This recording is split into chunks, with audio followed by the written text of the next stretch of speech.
To reduce population, every 15 years God releases millions of monsters. Humanity tried to fight them, but monsters are stronger, people can only hide.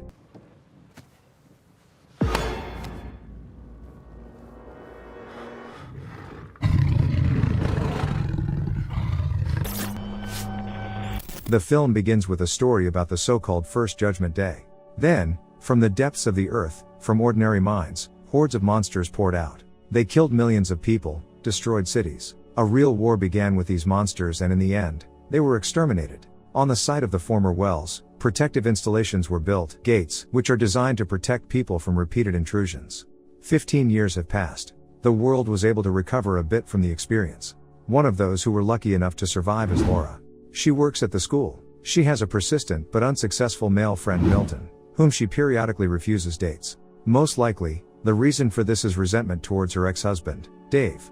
He was not with Laura during the Day of Judgment, and she, pregnant, had to survive on her own. Dave and Laura have a son, 15-year-old Tyler. He disappears all day at the skate park with his friends and his girlfriend, Maddie. In his spare time, he plays computer games and is a bargaining chip in the difficult relationship between his father and mother, who broke up immediately after his birth. Meanwhile, the situation is heating up. An eclipse is approaching, and this is one of the heralds of a possible monster invasion. In addition, seismic activity has increased, protective dome personnel are conducting emergency checks, and there is very disturbing news in the news. Mass extinction of fish began everywhere. The same thing happened the day before the First Judgment Day. Migration is another alarming signal. Everything is repeating itself, as it was 15 years ago. Tyler is spending the weekend at his dad's when the phone rings. Dave gets a call from his old friend Ted. He is sure that the new Judgment Day will be tomorrow. He insists that Dave urgently take the family and come to his shelter before the eclipse. Meanwhile, the first monster appears under the protective dome, quietly sneaking up the stairs. At this time, Laura calls Dave. She has also seen the news and demands that Dave bring Tyler home. Milton has reserved a shelter, and she's sure it's the only thing that can save them. Dave reassures her that he is the father and Tyler is safe with him. Tyler receives a text, reads it, and quietly leaves the house while his father is talking. Laura is in a panic. Dave's house is not secure and he must bring Tyler to her immediately. Dave agrees. He goes to Tyler's room, but he's not there. Milton rushes Laura. The shelter is filling up, they need to hurry. She explains that she can't find Tyler. Milton uses his phone number to find him at the skate park. Tyler is really there with Maddie. She is nervous, her parents left, she was left alone. She is very scared and asks Tyler not to leave her. Tyler promises that he will never do what his father did, he will not leave Maddie alone. Suddenly, a bird cry is heard. Huge flocks of birds fly in one direction. People in the park run in panic. Everyone leaves town. Dave goes to the park to look for Tyler. He gets into a giant traffic jam and runs in search of his son, leaving the car behind. At this time, under the dome, the worker checks the instruments. There is a rustle, some strange sounds. A monster appears, it rushes and tears the worker apart. The soldiers standing nearby shoot at it, but to no avail, ordinary bullets do not harm it. Tyler and Maddie look on in horror at the reigning panic. Dave comes running as Tyler explains to his father that Maddie had nowhere to go and he couldn't leave her. Laura drives up with Milton and takes everyone to the shelter where the seats are booked. There is just over an hour left before the eclipse. There is complete chaos in the city, people are trying to escape, traffic jams are everywhere. Finally, they get to the shelter, but it is cordoned off by the military and only women and children are let in. Dave asks Tyler to take care of his mother and sends them to the shelter. He and Milton remain in the crowd. Tyler goes to the shelter but then runs to his father. Laura and Maddie rush after him. Tyler screams, "He is my father, I will not leave him." At this time, information appears on the scoreboard that the shelter is completely filled, there are no more places. Wasting no time, they run to the car. Dave offers to go to Ted's hideout in the desert, and Milton suggests hiding at the school, which is nearby and there is a basement. Another traffic jam, dozens of cars block the road. They get out of the car. An earthquake begins, and the solar disk is covered with a shadow. The eclipse has begun. Under the protective dome, the monsters make their way out. They're crowds, crawling, flying, they capture the city. Dave suggests leaving the city, it's much more dangerous here. He wants to drive himself, but Milton is outraged. This is his car and he knows how to save everyone. They have a fight with Dave, but then Milton is grabbed by a flying monster, soaring with him into the sky. Laura screams heart-rendingly, Dave stuffs her into the car, and they try to get out of this hell. They drive along the canal. Dave reassures the children, everything is fine, we will get out. The car is running out of gas. Dave wants to find a replacement for it. There are several cars ahead. Dave gets into one of the cars. An elderly man hid in the back seat. He glances at a huge bloody monster that looks like the skeleton of a bull.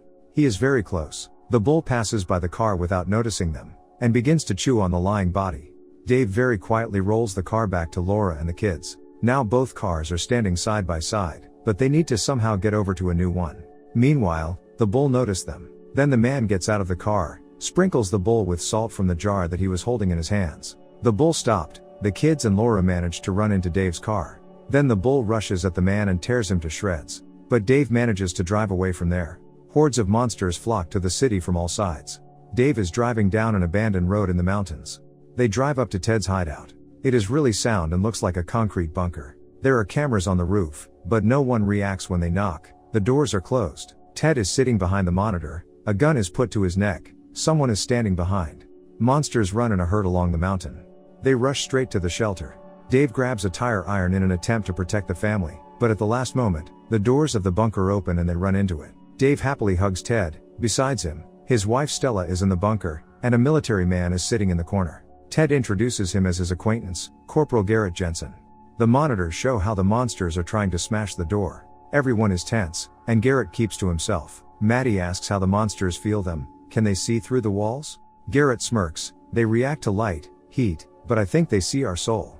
They are the offspring of the devil, which means God too. They torment the flesh, but feed on the soul. Are you religious, Corporal? Laura asks. Today, yes, he replies.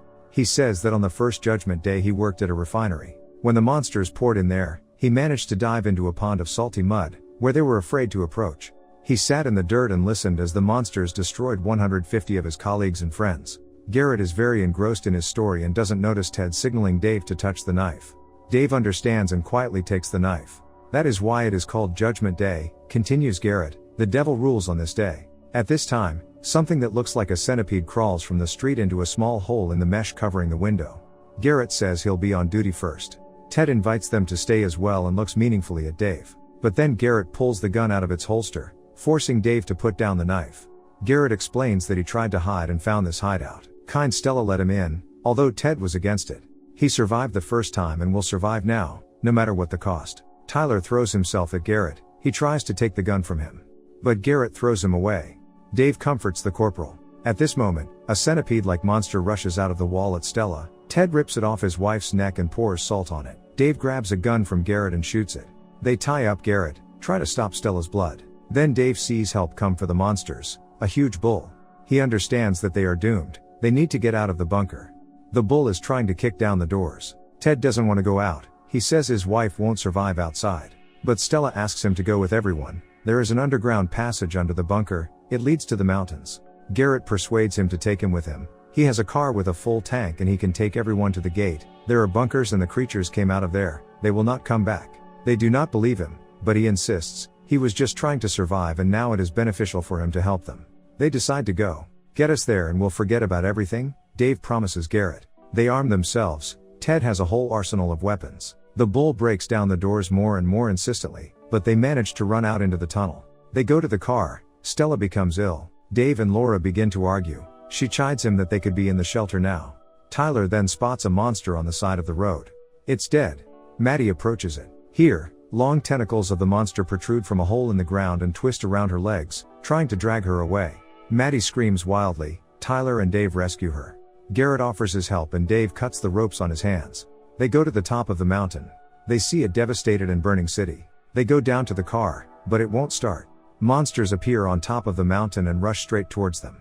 Garrett tries to start the engine, while Stella looks at the crowd of monsters, then at the gun in her husband's hands. She draws her gun, gets out of the car. Ted begs her to hand over the gun. But Stella turns away and goes to the monsters. She understands that she is doomed. Ted calls her, crying, but Dave stuffs him into the car. At the last moment, they manage to leave. Crowds of monsters rush after them. On the way, they pick up a radio signal. They report that almost all the shelters could not withstand the onslaught and were ruined. Laura puts her hand on Dave's shoulder as he strokes her. They come to the gate. It's empty, but the doors are open. Garrett says the hideout is in the basement. They're heading there, but the power needs to be restored. Garrett and Dave decide to do it. The others go to look for the first aid post. Ted has a wound in his back. Dave restores electricity. Garrett says that the gate was prepared for a second invasion. Tons of salt were pumped into them, But the well was too deep. They go to the others and then they hear the roar of monsters and see a bloodied corpse. There are 2 hours left until the end of the eclipse. Garrett offers to hide in a chemical warehouse. There the doors are impenetrable. Suddenly, a monster attacks Garrett. Together with Dave they manage to deal with it, but the rest of the monsters run to the noise. Garrett quickly runs through a door and closes it behind him. He gives himself some kind of injection. His veins are swollen and black. Dave returns to his family and asks Tyler to keep his mother safe while he's away. He wants to level the playing field and funnel the salt water through the tank pipes to keep the monsters out. Laura kisses Dave and tells him to be careful. Dave makes his way through the ventilation, sees how the monster devours the prey. Dave needs to turn off the taps next to that chewing monster. He manages to open the faucet. Water is collected in containers. Dave climbs back, but the monster sensed it and rushed after him. Dave fights back, sprinkles it with salt and the monster crumbles to dust. Meanwhile, the others had already been hunted down and surrounded by monsters. Tyler shoots back. Then Dave's voice is heard from the loudspeaker. He asks to turn on the fire alarm. The monsters have surrounded them. They are getting closer. Ted tells Tyler, "Protect the family, son," and goes at the monsters with an axe. Several monsters pounce on him at once. Tyler shoots back. Bloodied Ted tries to fight back. Tyler runs out of ammo. He turns on the fire alarm. Jets of salt water hit from all sides. They fall on the monsters and they crumble into bloody dust, squealing in pain. They are saved, but Ted is dead. The eclipse ends. All monsters return through the gate back. Children with Laura run out to some area. Garrett is standing there with a gun. He shoots Tyler. "It's not our world anymore. He won't survive anyway. God has a day off," he says and aims again. Laura tries to cover her son with her body. Dave runs in and hits Garrett in the head with a fire extinguisher. Dave throws himself at Tyler and Laura. Here, a huge monster appears from below. It lunges at Garrett, who was closer to it, and slowly swallows him whole. They run into the medical unit, make a salty mixture in a cylinder. The monster is getting closer. It kicks down the doors, but Dave manages to throw a canister of concoction at him. It explodes, the monster roaring wildly and crumbling to ash. Laura hugs Dave. They don't believe they've been saved. Embracing, both couples go outside. The world is ravaged, but the monsters are gone. Maybe this is another respite, but one thing is clear: life will be reborn and light will always defeat darkness.